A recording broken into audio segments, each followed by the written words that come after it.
kasih sayang, Rahman Rahim, ya. Karena tiap hari orang Islam oleh Allah disarankan untuk memulai segala sesuatu dengan membaca Bismillahirrahmanirrahim. Berapa sifat Allah? Yang disepakati 99, bisa 102, bisa lebih lagi. Tapi yang utama dari sifat Allah apa? Ar-Rahman Ar-Rahim. Lu sudah Rahman kok pakai Rahim segala? Pernah dijelasin oleh Ustadz? Apa penjelasannya? Saya pakai penjelasan gampang aja. Kalau Rahman itu mulutnya mangap tak mingkem. Rahman, mangap ya. Berarti kalau mangap itu kan sesuatu yang terlempar keluar dan jauh. Nek Rahim mingkem berarti dia masuk ke dalam. Nah, ngono wis gampang wis, gak angel-angel. Jadi kalau Rahman itu cinta yang luas. Ya. Kalau Rahim cinta yang dalam. Ah, jelas ya. Lebih dulu mana, meluas apa mendalam? Meluas dulu. Orang lain dulu yang dinomorsatukan. Betul enggak? Allah sendiri tidak mementingkan dirinya, dia mementingkan hamba-hambanya dulu. Maka bukan Bismillahirrahmanirrahim, tapi Bismillahirrahmanirrahim. Mangap se kait mingkem. Ojo mingkem marungun mangap terus. Itu ya. Jadi Rahman adalah cinta yang meluas.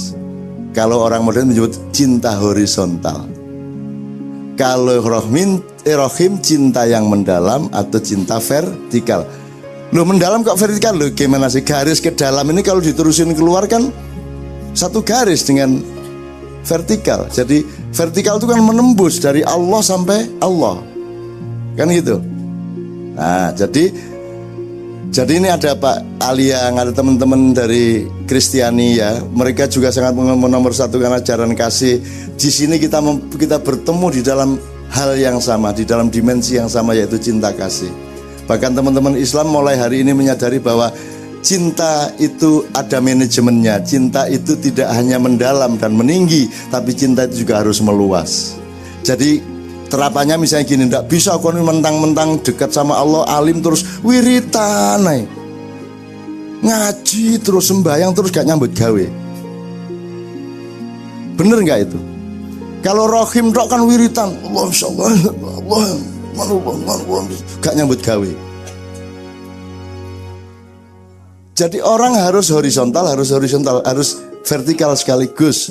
Harus dekat sama Allah, dan syaratnya dekat sama Allah adalah dekat sama manusia. Betul enggak? Anda harus bersatu dengan semua manusia, maka baru Anda bisa bersatu dengan Allah. Wong sekarang gini, saya pernah nempeleng Anda. Salah kan saya? Dosa kan? Terus saya minta maaf sama Allah, ya Allah ampunilah aku pernah menempeleng sahabat saya. Terus Allah bilang, bentar minta maaf dulu sama dia.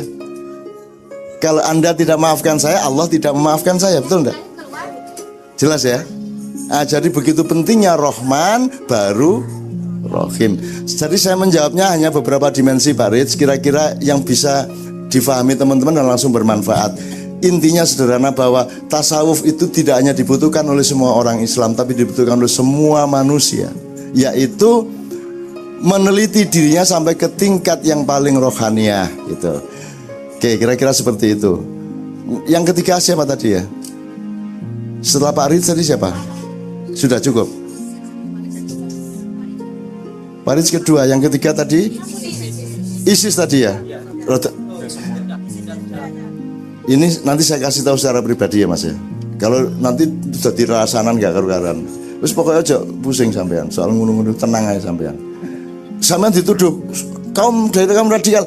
Tidak ada urusan sampean, yang penting berlaku tidak radikal, berlaku lembut kepada orang lain. Fal yatalataf pusat Al-Qur'an, maka berlaku lembutlah. Itu di titik pusat Al-Qur'an. Kata-kata yang di tengah-tengah Al-Quran itu wal yatalataf biasanya ditulis dengan huruf dengan tinta merah. Jadi pusatnya Islam adalah berlaku lembutlah kepada semua makhluk, dan berlaku keraslah kepada dirimu sendiri, sebenarnya gitu, tapi nggak diterusin sama Allah. Kalau saya begitu, saya berlaku sangat keras kepada diri saya seharusnya jadi presiden, saya enggak. Arep ngopo kowe? Nek menteri gampang. Tapi saya tidak pernah. Menjadi ulama, apa kurangnya? Tapi saya tidak. Menjadi ustadz, menjadi budayawan, menjadi apa saja, semua saya tolak. Saya tidak pusing sama identitas. Yang saya cari adalah kesejatian personalitas saya. Ngono nek aku. Yang penting Allah tidak marah sama saya, selesai hidup saya. Saya tidak ingin apa-apa di dunia. Itu tasawuf itu seperti itu Pak Riz kalau tidak salah. Tuhan itu segala-galanya. Jadi Anda kan selalu kalau saya tanya, ibu minta apa? Ridho Allah kan gitu. Anda minta ridho Allah. Gimana caranya supaya Allah meridhoi Anda? Saya tanya caranya. Ayo Pak, supaya mendapat ridho Allah, apa yang Anda lakukan? Oh ya, istri minta ridho suami itu bagian dari ridho Allah. Tapi pokoknya gini, semua orang kan kalau di Islam tuh Pak Aliang, kalau saya tanya, ibu-ibu nomor satu minta apa? Pertama semua jawabnya gini, ridho Allah, artinya direlakan oleh Allah hidupnya. Gitu. Nah sekarang pertanyaan saya, bagaimana supaya hidupmu direlakan oleh Allah atau mendapat ridho Allah? Jawab yang praktis. Apa Mas? Kira-kira Mas? Kalau jawaban yang standar, ya mentaati Allah, menjauhi larangannya, kan gitu. Sekarang saya ingin jawabannya lebih singkat. Oke, ikhlas. Bersyukur, berserah diri. Oke. Tapi itu masih abstrak loh ya. Ikhlas sih abstrak loh. Ya. Abstrak itu artinya harus dijelaskan lagi itu. Berserah diri itu maksudnya juga itu abstrak juga. Berserah diri akhirnya apa ya? Saya nggak kerja, tidur. Kalau ditanya orang, kok kamu tidur? Saya berserah diri kepada Allah. Bener nggak itu? Nggak kan? Punya mobil nggak dikunci, atau punya sepeda nggak digembok, atau punya anjing nggak ditaleni, terus bilang saya serahkan kepada Allah. Lah Gusti Allah tukang angon ta ya apa? Gusti Allah tukang parkir ta ya apa? Kalau kata Rasulullah, tali dulu, cancang dulu ontamu di pohon, setelah itu baru serahkan Allah. Jadi kamu kerjakan dulu penjagaan hidupmu, maka kemudian baru kamu serahkan kepada Allah. Jadi sekarang saya tanya, kalau ikhlas itu masih abstrak, berserah diri masih abstrak, syukur juga masih abstrak. Apalagi syukur bahasa Jawa itu jelek. Nyukurno, ya toh, angger ana wong tiba syukur kan ya. Bener ya? Jadi bahasa Jawa itu kadang-kadang ya kacau. Disyukur-syukurno kan gitu. Itu terbalik sama dengan akal, itu kan alat utama manusia sebagai manusia. Kalau manusia tidak punya akal, dia menjadi binatang, betul enggak? Jadi alat utama di dalam kehidupan manusia adalah menggunakan akal atau mengakali. Jadi tela diakali menjadi gedok, padi diakali menjadi gabah, gabah diakali menjadi beras, beras diakali menjadi nasi, nasi yang sisa diakali menjadi karak. Lu kurang ya apa? Karak diakali menjadi keripik karak. Betul enggak? Tapi apa dalam bahasa Indonesia kata mengakali ini artinya? Membodohi, menipu, membohongi. Lebih ya iki. Seharusnya mengakali itu artinya adalah mengkreatifi. Gitu ya? Kapuk dijadikan bantal, kan gitu seharusnya. Hutan dijadikan taman, gitu kan seharusnya. Itu namanya mengakali hutan, mengakali kayu menjadi meja. Tapi dalam bahasa Indonesia mengakali itu sangat buruk, yaitu ngapusi, memperdaya, gitu kan? Berani ndak Al-Falah jamaahnya mulai menggunakan kata mengakali tapi dalam arti yang benar? Wani gak ngerintis sejal. Wah, aku diakali aku karo Imam Lutfi aku. Wow, Imam Lutfi sukanya mengakali. Padahal mengakali memang baik toh. Mengakali itu artinya mengajak orang untuk memperlakukan sesuatu secara akal. Dan akal itu bekal utama manusia.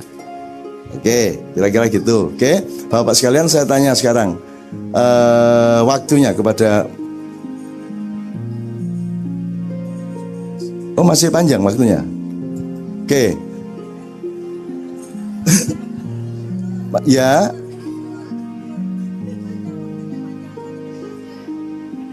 Oh, pada nganggur. Pada bolos maksudnya.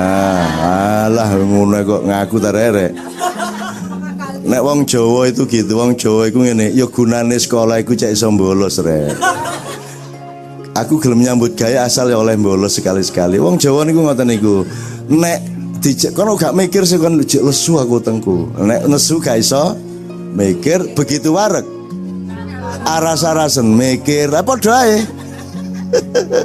Oke, kita teruskan bismillah, Mbok. Kita anu dulu. Ditirukan. Ya Allah, ya Mannanu ya Karim. Coba. Ya Allahu ya Mannanu ya Karim. Dibaleni. Ya Allahu ya Mannanu ya Karim. Ya Allahu ya Mannanu ya Karim ya. Ya Allahu ya Mannanu ya Karim. Baris pertama, terus kedua ya Allahu ya Rahmanu ya Rahim. Ya Allahu ya Rahmanu ya Rahim. Jadi yang pertama naik soal, yang kedua turun jawab. Segala hidup dalam hidup itu harus ada soal, ada jawab, ada suami, ada istri. Tanpa istri suami bukan suami, tanpa suami istri bukan istri, tanpa wanita laki-laki tidak bisa jadi suami. Maka imam kita tanpa jomblo itu kena terus ya. Ini kan semua doa supaya beliau oleh Allah dipersegerakan untuk mendapatkan jodoh. Ya Allahu ya Rahmanu ya Karim. Ya Allahu ya Rahmanu ya Rahim. Yes, kedua ya. Yang ketiga, ya Allahu ya Fattahu ya Halim. Ya Allahu ya Fattahu ya Halim ya. Ya Allahu ya Fattahu ya Halim. Terakhir balik ke ya Rahman ya Rahim. Ya Allahu ya Rahmanu ya Rahim. Singkat kok, cuman 4 baris pendek. Ya Allahu ya Mannanu ya Karim. Ya Allahu ya Rahmanu ya Rahim. Ya Allahu ya Fattahu ya Halim. Ya Allahu ya Rahmanu ya Rahim. 2 kali lagi. Bismillah ya, yang khusyuk dan jangan hanya menghafalkan tapi sudah nyicil, mohon kepada Allah terutama untuk anak-anak kita. Anak kita dijaga oleh malaikat di mana-mana ya. Hatinya, pikirannya, perilakunya dan fisiknya di mana-mana oleh malaikat dijaga. Nyun sewu. Ya Allahu ya Mannanu ya Karim. Ya Allahu ya Rahmanu ya Rahim. Ya Allahu ya Fattahu ya Halim. Ya Allahu ya Rahmanu ya Rahim. Terakhir, ya Allahu ya Mannanu ya Karim. Ya Allahu ya Rahmanu ya Rahim. Ya Allahu ya Fattahu ya Halim. Ya Allahu ya Rahman Bismillahirrahmanirrahim. Ini intinya seperti ini. Ini penggunaannya bisa macam-macam.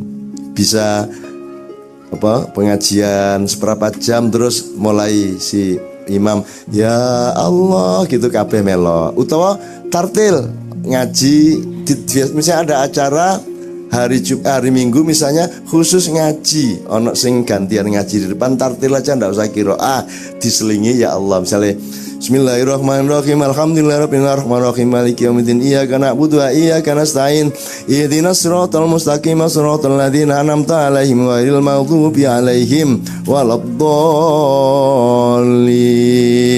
Amin ya Allah ya Mannanu ya Karim. Ya Allahu ya Rahmanu ya Rahim. Ya Allahu ya Fattahu ya Kalim. Ya Allahu ya Rahmanu ya Rahim.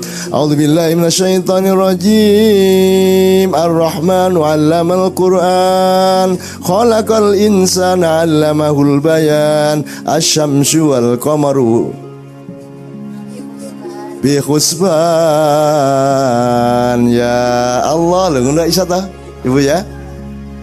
Pokoknya ini namanya mengakali, mengkreatifi gitu ya. Kalau dibiasakan datang ke masjid hari Minggu atau Sabtu itu harus nikmat, harus dicari cara untuk nikmat bersama, gitu ya. Tidak diisi untuk pertengkaran atau rasan-rasan dan seterusnya, gitu ya. Oke, sekarang karena waktu masih banyak, nanti saya mohon sekali Pak Ali yang masih ada tadi. Ada ya, saya minta teman-teman Kristen nanti untuk juga merefleksi atau ngomong sesuatu. Ini dalam rangka rahmatan lil alamin, kita harus baik sama semuanya.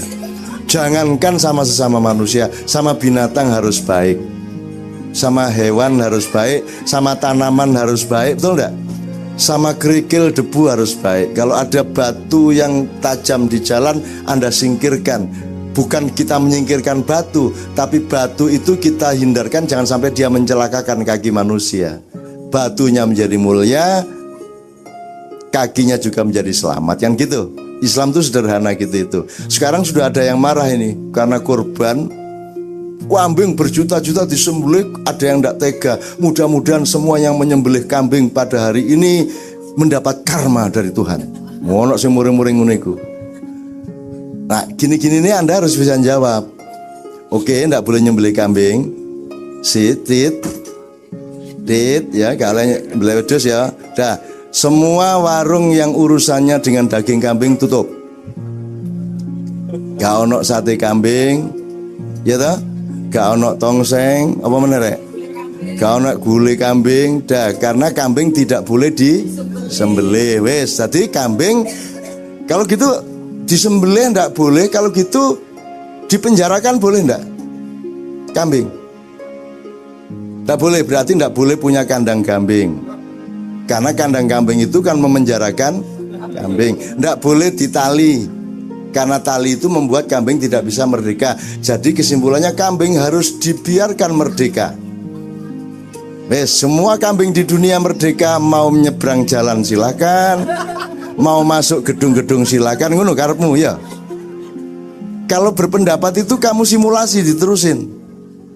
Wes, dari kambing matinya menunggu kapan Tuhan mencabut nyawanya. Jadi populasi kambing tidak akan bisa dibatasi karena tidak boleh disembelih. Karena kalau nyembelih kambing akan dapat karma, kan gitu tadi. Ayo piye? Dah, jadi sekarang kambing populasinya harus dibiarkan. Berapapun tidak boleh diapa-apakan. Saya tanya, hanya kambing atau semuanya? Wes, sekarang sapi juga boleh disembelih, tidak boleh dikurung. Ayam juga begitu, tidak boleh disembelih. Wes, Kentucky Fried Chicken tutup sak dunya. Ayo piye? Dah, serius nih? Ayo kalau memang begitu kita terusin. Tutup loh kabeh warung-warung loh. Kelinci ndak boleh, apa meneh sapi ndak boleh. Udah tuh berapa warung yang tutup kira-kira? Pizza ada dagingnya enggak? Nah, kalau nggak pakai daging tutup warungnya. Apa meneh? Panganan apa meneh? Sandwich biasanya ada dagingnya enggak? Kalau hotdog itu daging binatang bukan? Ah, udah semua yang unsur daging, warung yang ada unsur dagingnya tutup semua. Ayo, tenang lo ya. Kalau Idul Kurban tidak boleh menyembelih kambing, kita mau. Sip, oke, tidak akan sembelih kambing. Maka harus diteruskan betul-betul konsisten komitmennya bahwa semua yang urusannya daging binatang harus berhenti. Kentucky Fried Chicken, berarti warung sate kambing sak Blitar tutup kabeh, sak Indonesia tutup kabeh. Tegal Modiar Tegal, wong Tegal tuh urusannya tuh kan sate kambing, gitu. Ah, gitu ya. Jadi kalau berpendapat itu jangan diterapkan ke semuanya orang. Kalau kamu punya pendapat, silakan kamu terapkan untuk dirimu, tapi jangan ngelarang-larang orang, gitu loh. Anda vegetarian tidak ada masalah, tapi tidak usah menyalahkan orang lain. Hanya makan loh. Kalau kamu makan binatang tidak boleh, kenapa kalau motong pepohonan boleh? Lah vegetarian kan tetap motong tanduran. Tadi kan khotibnya menyatakan bahwa apa tadi yang batu apa yang menjawab tadi batu? Pisaunya menjawab. Loh, pisau bisa menjawab pertanyaan Allah kok. Berarti semua makhluk hidup dan tidak boleh disembelih. Kalau gitu pohon tidak boleh ditebang. Ayo wes, tidak masalah wes, ayo wes. Semua pohon tidak boleh ditebang. Jadi semua bangunan harus dirobohkan. Ono kayu nih. Kalau gitu tambang tidak boleh digali. Modiar gue saya kabeh. Ayo toh. Pesawat semua itu pakai logam. Logam itu ambil dari tanah. Kalau itu tidak boleh dirubah, tanah harus dipelihara, isinya harus dijaga, maka semua produksi teknologi harus dimusnahkan. Wes kon pulang ke Indonesia dari Philadelphia ngelangi karo berangkang kon. Ayo. Berenang, harus berenang dan merangkak. Karena kalau pakai kapal berarti ada kayunya, dosa. Ada besinya, dosa. Dan di dalamnya ada warung yang ada dagingnya juga, dosa. Ayo, modar gue saiki. Ada sayuran berarti motong ciptaan Allah, dosa. Wes apa wes? Dadi kerakotono dirijimu dhewe saiki.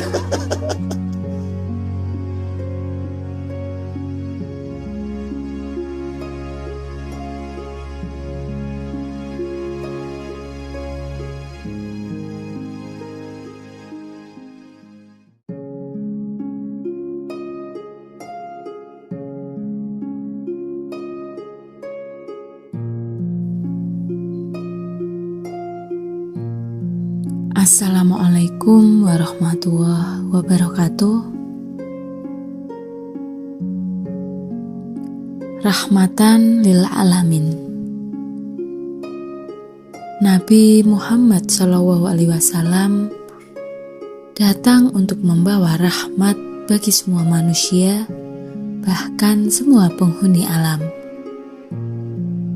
Islam mengajarkan persamaan manusia dan mengecam diskriminasi ras. Beliau bersabda, "Wahai sekalian manusia, kalian semua berasal dari Adam, dan Adam diciptakan dari tanah. Tidak ada kelebihan orang Arab atas orang non-Arab, tidak juga orang non-Arab atas orang Arab. Islam penuh dengan ajaran kasih sayang dan kedamaian. Bukan saja kepada sesama manusia, tapi juga kepada hewan dan tumbuh-tumbuhan. Esensi dari rahmatan lil alamin ditegaskan oleh Rasulullah SAW secara dramatis ketika berpidato di saat haji wada.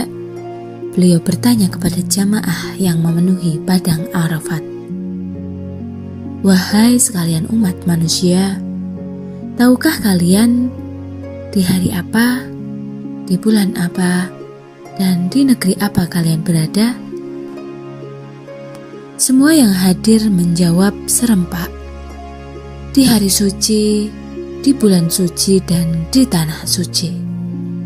Lalu beliau melanjutkan, sesungguhnya darahmu, hartamu, dan kehormatanmu dimakum wa amwalakum wa arrodakum itu suci, seperti sucinya harimu ini, bulanmu ini, dan negerimu ini, sampai kamu menemui Tuhanmu di hari kiamat. Ungkapan Rasulullah SAW ini merupakan sumber rahmat bagi umat manusia yang sekarang dikemas dalam istilah hak asasi manusia. Fenomena munculnya kelompok-kelompok Islam radikal yang selalu membuat perpecahan dengan cara misalnya mengkafirkan, membid'ahkan, mensyirikkan, dan seterusnya kelompok Islam yang lainnya, boleh jadi disebabkan dua hal. Pertama, sudah jamak bahwa untuk menghancurkan satu negara atau memundurkan umat Islam, cukup memanfaatkan umat itu sendiri agar merusak dari dalam tubuhnya sendiri. Bisa juga ia sebenarnya tidak paham Islam, sehingga yang dilakukan hanyalah sekedar giroh penghancuran, bisa juga untuk kepentingan misalnya ekonomi, politik.